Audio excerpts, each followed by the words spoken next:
নিয়োগ দুর্নীতি কাণ্ডে ধৃত সুজয় কৃষ্ণ ভদ্র ওরফে কালীঘাটের কাকুর নির্মাণ সংস্থায় নিয়োগ দুর্নীতির কোটি টাকার হদিশ পেল ইডি। ইডির দাবি ওই টাকা নিয়োগ দুর্নীতির সঙ্গে যুক্ত।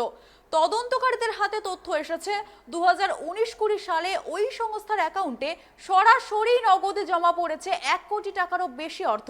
ধৃত কাকুকে ওই টাকার বিষয়ে প্রশ্ন করা হলে জেরায় জবাব দিতে পারেননি সুজয়।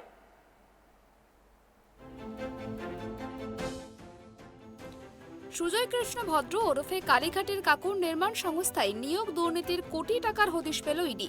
তদন্তকারীদের হাতে তথ্য এসেছে 2019-20 সালে ওই সংস্থার অ্যাকাউন্টে সরাসরি নগদে জমা পড়েছে 1 কোটি টাকারও বেশি অর্থ।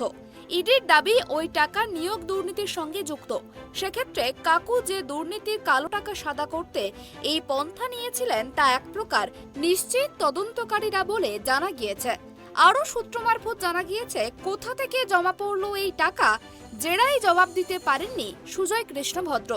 এই তদন্তের একটি তথ্য একই সুতোয় গাঁথা, একটিতে টান দিলেই তদন্তকারীদের হাতে উঠে আসছে অপর আরেকটি তথ্য।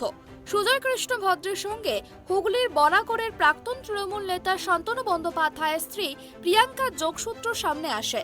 শান্তনু স্ত্রীর সংস্থায় সুজয় কৃষ্ণ ভদ্রের বিনিয়োগের তথ্য সামনে আসে। চন্দননগর সত্যপীরতলার বহুতল নির্মাণ সংস্থা ডিআইপি ডেভেলপার সংস্থার অংশীদার শান্তনু স্ত্রী প্রিয়াঙ্কা 2020 সালে ডিআইপি ডেভেলপার চন্দননগর জিটি রোডের পাশে প্রায় 6 কাঠা জমির ওপর বহুতল নির্মাণের জন্য চুক্তিবদ্ধ হয়।